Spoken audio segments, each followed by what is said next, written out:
Ganjay ñoo ko moom Ganjay Ganjay Ganjay ca kaw Ganjay Ganjay Ganjay ca kaw kuy laajte bi boy from ne ko Gans la boy man Gans la dëgg maa nigga Gans la bëgg are Jakarta ba ci yéen naka waar da ngeen gëm fighting toogo leen di xaar képp kuy jaay kat maa ngi lay ziar ngay mbër ngay maçon bégg naa la téer mécanique menuisier bégg naa leen képp kuy waar jàpp lépp dina baax I love my side Ganjay ca kaw ana yaay fal yi man bëgg naa leen ana bay fal yi man wóolu naa leen yéen a gëm seen diine ala ala ngay xaar di laayeen ñaseen di Tijaan Njambe ana waa kër Serigne Touba Ganjay ca kaw ñun yàlla lañu gëm doomu Gans su mu waxee ñu fonk ko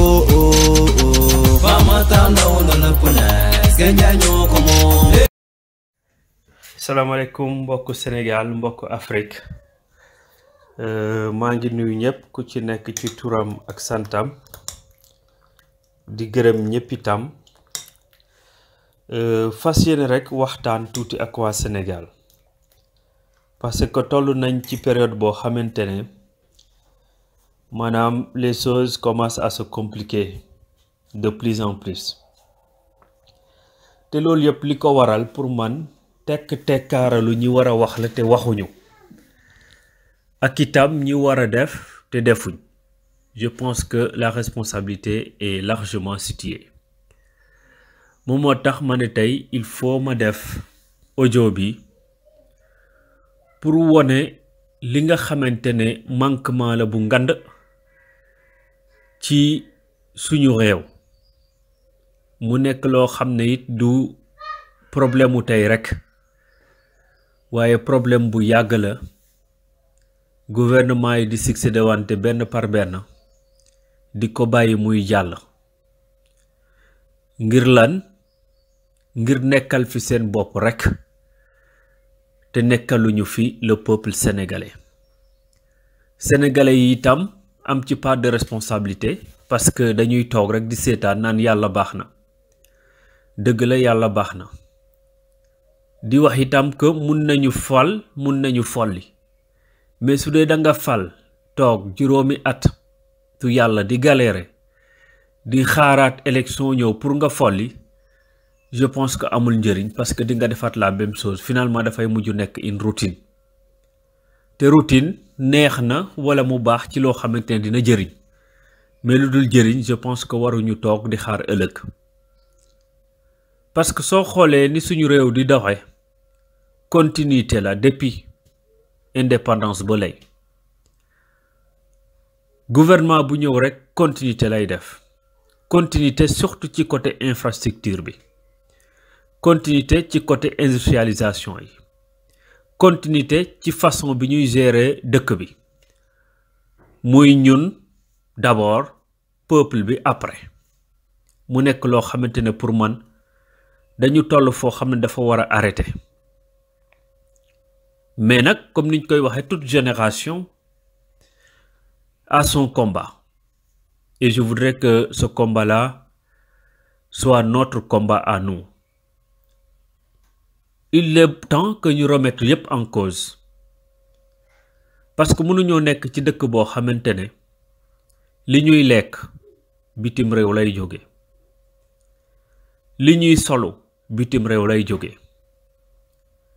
jumtukaay yi ñuy utiliser yépp ci domaine yépp boo mun di jël nag lépp bitim réew lay jóge bu pare itam jëfandikoo wuñu ko pour mënal suñu bopp mais dañu continuer nekk ay consommateurs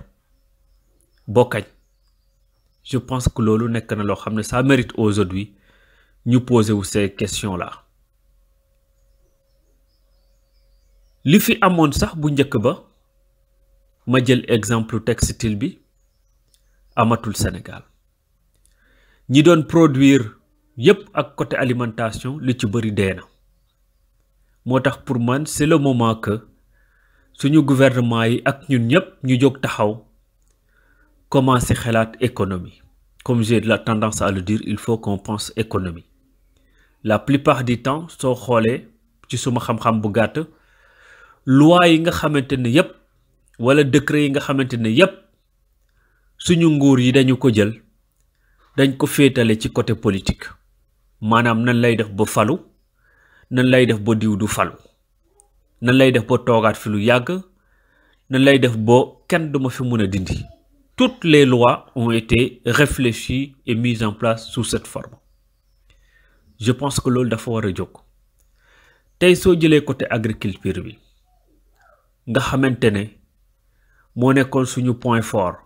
ñu demoon ba di exporter muy gerte lépp au niveau international bokk ci exportateurs yu njëkk yi. Je pense que loolu tey dee na agence yi fi nekkoon yépp muy Morel Prom muy ONCAD yépp dee na dëkk boo demoon maanaam su traite bi wàccee niñ koy wooyee côté novembre octobre novembre décembre da nga doon gis seko yépp ubbi nit ñi di ñëw di jaay seen gerte ñu naan naataange ren atum naataange la loola kenn gisatu ko. C'est parce que secteur boobu a été négligé depuis départ ba ca fin ba comme ni ma koy waxee loolu dañ ci war a jógaat di joxe semence bu doy di joxe engrais bu doy xoolaat suñu suuf si lan moo tax suuf si léegi soo ci jiwee la nga doon am doo ko amati suuf si la wala jiwu ji la. Je pense que loolu ça nécessite vraiment ñu ciy réfléchir gasaat ko. su loolu weesoo comme yeneen pays niñ koy defee mënuñu toog rek di xaar yàlla ji taw pour ñu béy su tawul du ñu béy su tawee ñaari weer arrêté maanaam suñu jiwu yàqu ñu jiwaat pour man war nañu xalaataat loolu bu baax ñu toog xool ban système la ñuy mettre en place ba au cours de l'année yàlla ji su tawee dinañu mun a béy mais su taw yi jeexee itam ñu continuer di béy yenn maanaam produit yi loolu nekk loo xam ne dañ ci war a réfléchir moo tax tey ma ne sama point bi dama ci appesantir lu ëpp ci côté agriculture ak agroalimentaire parce que kat soo xoolee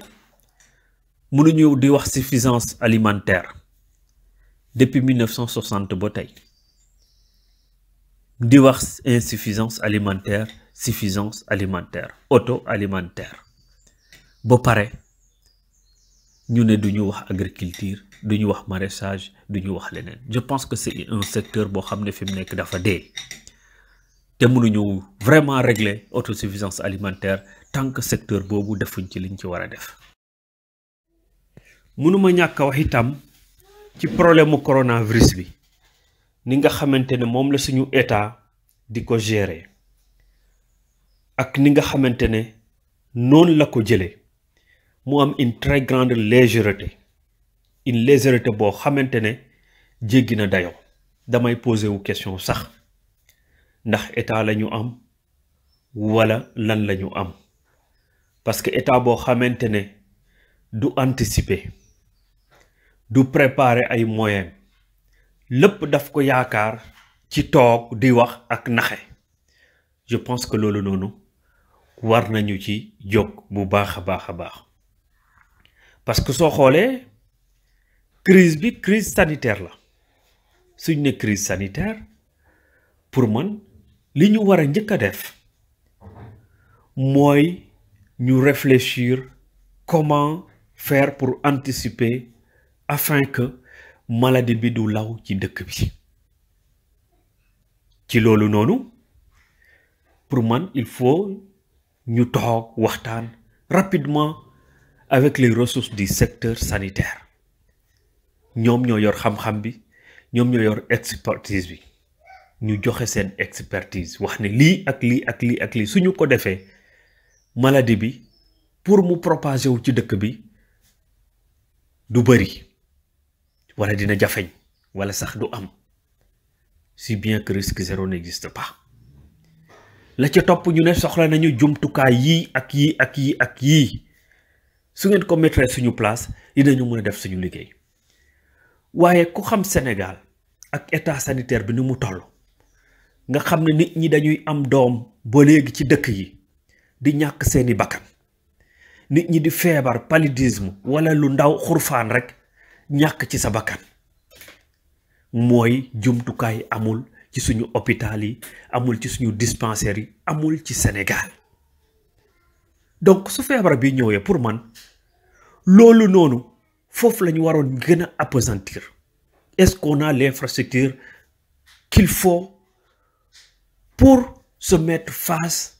à cette maladie, voilà, à ce virus bu ñuy wooye coronavirus? Moi, j'ai pas vu ça jusqu'à présent. Tout ce que j'ai vu mooy le bluff. maanaam nañ leen saxal ñu lekk, suñu lekkee noppi ñu jël affaire yi def ko comme campagne électorale, def ko comme toussement, ut ay ceeb ay diwlin di tas ci dëkk bi, ñëpp di wax ceeb bi diwlin bi, ba finalement fàtte feebar bi. Affaire bi mujj nuroog crise alimentaire que crise sanitaire. Pour man loolu noonu c'est une faute ak une erreur grave aujourd'hui boo xamante ne moom la gouvernement Sénégal def. Ma leen di ñaan ñoom ci seen bopp ak ñi ñu àndal ñu xoolaat seen bopp. Xoolaat seen bopp mooy lan? ñu toog rapidement nag xool nan la ñuy def pour que problème bi du gën a yokku, surtout les cas communautaires comme ni ñu koy wooyee. Tey façon bi nga xamante ñoom nee nañ ñu ngi koy defee ay test Sénégal njaay ni mu toll yépp ñuy tester au maximum 200, 300, 400 personnes par jour. C'est normal ñu gis ci 7 ñu yor feebar bi parce que question de échantillonnage la ñu def. Échantillonnage la ñu def, donc c'est normal nombre bi ñuy détecté mu tuuti. Loolu fan lañ ko defee? Est-ce que ci Sénégal njaay yépp lañ ko def wala ci Ndakaaru njaay rek lañu ko def? Man de dëkk yi ma xam muy suñu dëkk ya ñun ña nekk ca àll ba gisuma test bi ñu def ko fenn. Defuñu ko Gandiaye, defuñu ko dëkk yu wër Gandiaye, defuñu ko feneen, te je pense que dëkk ya gën a reculé aussi defuñu ko fa. Dañ ne toog leen seen kër yi heure bi ba heure bi point barre. Nee nañ loolu moom mooy solution. Loolu du solution. Il faut acheter le matériel qu'il faut. Donc li ma doon wax rek mooy ressource mënul manquer Sénégal. Déjà ñi nekk ci hôpitaux yi rek bëri nañu, ñu toog ci kër yi jàng yor xam-xam bi liggéeyuñu bëri nañ. Pour man loolu yëpp suñu ko boolee bañ ci def farfarloo, ñu jël ne combat bi combat ñëpp lañ, comme ni ko monsieur le président woote woon au départ, je pense qu'on peut régler ou anticiper problème bi ba du law. Parce que su lawee kat je pense que dina graaw lool. Pour mu bañ a law nag je pense que anticiper le maximum possible mooy li nga xam ne moom moo war. Mun na nag bañuma comme niñ ko defee au départ di tas ceeb beeg lépp, mais tasin bi déjà baaxul. Wax naa ko ci bind ne tasin bi baaxul. Le processus qui a été mis en place, il y a beaucoup de manquements. Njëkk na ci tànnin bi dañu tëb xaw ma nu ñu defee seeni formule, dëkk temps lay jot, dëkk temps lay jot, dëkk temps lay jot. Mais soo xoolee cohérence bi amul cohérence par rapport au nombre de personnes yi dëkk ca dëkk ya. Amul cohérence du tout. Jël naa formule bu nekk trouvé wu ma cohérence ci côté boobu. Est-ce que nombre de personnes bi nga xamante ne moom la ñu jàpp que yelloo nañu ko parce que amuñu la, loolu aussi je pense que amul cohérence. Donc xawma fu ñu teg boo génne seeni formule boo ne dëkk x temps lañ koy jox, y temps, z temps. Je pense qu'il y a un problème. Su ma ne processus bi y a un manquement mooy gérer nañu ñoom seen processus d'achat, ñoo xam fu ñu jënde boo indi ko ak ñaat lañ ko jënde. Est-ce que am na surfacturation ou pas? Wóoruma, duma ca dugg. La ca topp itam processus de acheminement bi vers les villes destinataires, je pense que loolu gérer nañ ko. Mais la ca topp nag fa problème ba nekk, là où le mal blesse, mooy processus de distribution ba. Kan lañu war a tànn ci nombre boobu pour jox ko liñ ko war a jox mu yelloo ko man foofa laa ragal parce que xam nañ ne Sénégal ak ni mu bindoo sama moom moo gën a bëri que suñu moom dañ ko négliger sama rek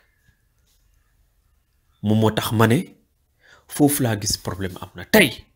suñ jëlee ñu ne monsieur le maire joxel monsieur le maire wala xawma ku muy joxe kan la dafay njëkk a jël mu tànn ay nitam tànn ay jege ñaaram tànn ay àndandooyam bàyyi ñeneen ña nga xam ne yelloo nañu ko nekk ca seenu coin toog di débrouiller muy un très grand problème dans le processus. C'est pourquoi j'avais proposé, parce que l'État le sait, ils savent le faire. L'État a des agents secrets. Il y a des délégués de quartier. Il y a des notables dans les quartiers. Que le processus soit aussi centré au niveau de ces gens-là. Nous avons des délégués de quartier, si bien qu'ils sont politiques la plupart du temps, parce qu'ils ont été choisis par le maire. Donc, politique, il faut que vous wala su leen maire choisirul aussi am na ñu ciy jégañal maire pour ut lu ko neex bu lu leen neex du ñàkk mais ñooñu xam nañ ci koñ yi ñan ñoo xam kuy délégué de quartier xam nga sa koñ xam nga ñi néew doole xam nga ñi xaw a am doole xam nga ñi am doole ñi ko soxla ak ñi ko soxlawul bien que ñëpp a ko soxla donc pour man foofu noonu état mun na xool mu ne ñooñu noonu remontel ma les premières informations c'est juste une première information bu muy joxe su weesoo les agents secrets te ñëw caytu li liste yooyu ñu leen jox ndax liste yooyu noonu ñi ñu choisir yelloo nañ ko wala yelloowuñu ko ñu ngi ci biir koñ yi ñoom agents yi xam nañ ñëpp il peut faire ce travail de souterrain ñu filtre waat suñu paree yóbbu commandant brigade moom itam am na sañ-sañu defaat liggéeyam xool saytuwaat ñëpp toogaat rapidement ñu ne ñii lañ foog ne ñoo yelloowul ñu jël liste yooyu antenne ko fixé ko que ñii ñoo war a jot dans un premier temps su desee ñeneen man foofu laa gis ne la problème bi am mooy loolu noonu defuñu ko dañu bàyyi rek 20 personnes la ñuy joxe dëkk sàngam 20 nan lañ koy choisir waxuñu ci mu laissé zone d'ombre bu ngand mun a indi problème bu rëy jotuma dina ci bëri donc ceci n'a pas été réglé su loolu weesoo man tey ci suma gisin dama ne ni Sénégal tollu yépp ak li ñu injecté ci xaalis ne moom lañ jëndee ceeb li ñu injecté ci xaalis ne moom la transport bi di coûter ak coow li mu àndal yépp énergie bi mu àndal yépp pour moi, il y avait mieux. Il y avait mieux. Au lieu de subventionner, au lieu d'acheter et de donner. Mais pourquoi l'État n'a pas choisi de subventionner ces denrées de première nécessité? Man fofu su doon man tay. Je pense que étude boobu lay njëkk a def. Est-ce que mënuma subventionner ceeb bi, diwlin bi, saabu bi, ak li ci bokk yépp ci Sénégal déjà permettre les grossistes ñiy jënd ceeb ñu mun a jënd indi ma subventionné ceeb boobu noonu ba tey ceeb bi nga xam ne mu ngi jar 14 000 et quelques man état ma subventionné ko ba muy jar 5 000 saaku ceeb boobu wala muy jar moins de 5 000 su ko defee je pense que ñëpp dinañu am accès ci ceeb bi Sénégal yépp dinañ am accès su boobaa jotuma jot naa du ci amati diw lañ choisir ko du ci amati mais ceeb bi dina wàññeeku boo xamante ne ñëpp dinañ ci mun a jot donc man je préfère ou j'aurais proposé une étude pour subventionner ces denrées de première nécessité en place et lieu d'acheter et moi de le distribuer man foofu laa gisee te doon na yombalal liggéey bi ñëpp wax ji du bëri ceeb bi dina yomb diwlin bi dina yomb parce que milliards yi ñu ci def yépp je pense que suñ ko subventionné woon ku nekk dina mu ci mën a gis sa bopp jot ci sa bopp nga am doole ñàkk doole su boobaa sax ñi xaw a tane wala ñi tane sax dinañ mun a jënd sax boo jëndal seeni mbokk ak seen voisin encore c'est ça le partage mais malheureusement ils ont voulu faire beaucoup de folklore ils ont voulu dissimuler ce virus ils ont voulu dissimuler les problèmes du pays indi pënd pour jéem a nekk ci suuf di régler ñeneen ñi bëgg ci am dara comme on dit le malheur des uns fait le bonheur des autres nit dafay am problème dëkk am problème am ñuy profité ci problème boobu pour feesal seeni poches c'est dommage loolu du dara lu dul jikko baadoole maa ngi jégalu ci kàddu yi di wax ne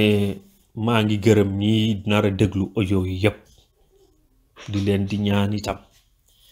ñu partager ko waaye dégloo ko ak xel bañ ko dégloo ko xol parce que mbir mi moo toll foo xam ne rek noppi munootul te su noppi munootul faw ñu wax moom moo waral ma wax mais ku ma xam na ne je suis pas bavard et je parle rarement la plupart du temps je préfère écrire mais aujourd'hui je me suis dit que il est temps qu'on arrête de se taire. Il est temps qu'on arrête de rester dans nos salons et de commenter. Il est temps qu'on arrête de rester sous l'arbre, le niement, et de boire le thé, dire qu'il pourrait faire ceci, il pourrait faire ceci. Loolu ngeen di wax kenn déggu ko. Dama bëgg ngeen wax nit ñi dégg ko mu mun a jëriñ.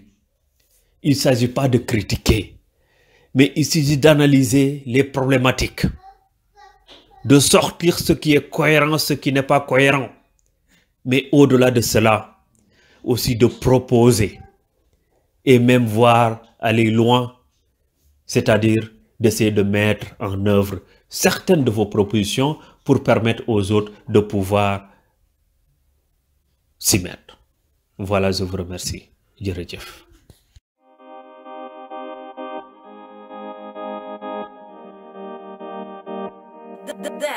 Hey, B-Way Asla my nigga, PVL my nigga,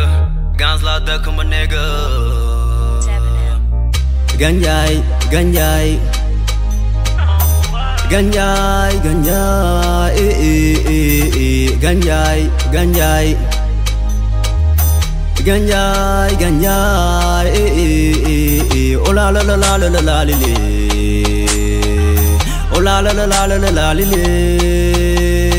Dans sama site ay ca fiis maa ngi dem sama taan xooli lii fa ne fa la dëgg neexee jàmm jàng fa ñëppay xàccandoo di dóorandoo gan suñ feexte ñoo ko bokk ni nga def sa bopp def ko sa morom kon coow du jib dañu ànduree bennoo ñun ñëpp bañ a xaajaloo gans lay bàkkoo yéen lay ndamoo dina baax inshallah mashallah am nañ ay référence Fama Taw ndaw na lépp nees Ganjay ñoo ko moom